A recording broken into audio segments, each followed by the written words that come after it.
இனிமே கண்ணை மூடிட்டு கடலை எண்ணெய் வாங்கலாம்.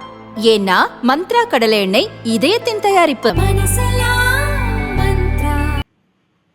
தூத்துக்குடி லோக்சபா தொகுதியில் திமுக சார்பில் இரண்டாவது முறையாக போட்டியிடும் கனிமொழி தீவிர பிரச்சாரத்தில் ஈடுபட்டு வருகிறார். தூத்துக்குடி மாவட்டம் லிங்கம்பட்டியில் நேற்று ஓட்டு சேகரிப்பில் ஈடுபட்டார். அப்போது பேசிய அவர், கொடுத்த வாக்குறுதிகளை நிறைவேற்றும் கட்சி திமுக. ஆனால் கொடுத்த வாக்குறுதி எதையும் நிறைவேற்றாதவர் பிரதமர் மோடி. இண்டி கூட்டணி ஆட்சிக்கு வந்ததும் வங்கிக் கணக்கில் குறைந்த பணம் இருந்தால் அபராதம் விதிக்கும் முறை ரத்து செய்யப்படும். 100 நாள் வேலை திட்டம் 150 நாளாக உயர்த்தப்படும். சம்பளம் 400 ரூபாயாக உயர்த்தப்படும் என கனிமொழி கூறினார். சம்பளம் 400 ரூபாய் வரவில்லை என்றால் உங்களிடம்தான் கேட்போம் என கூட்டத்தில் இருந்த பெண்கள் சிலர் கேள்வி எழுப்பினர். உடனே இண்டி கூட்டணி மத்தியில் ஆட்சி அமைத்ததும் 400 ரூபாய் சம்பளம் வழங்கப்படும் என கனிமொழி பதில் சொன்னார். அப்போது அங்கு நின்று கொண்டிருந்த வாலிபர்கள் சிலர், எல்லாமே பெண்களுக்கு தானா, ஆண்களுக்கும் உரிமை தொகை வழங்குங்கள் என கேட்டனர்.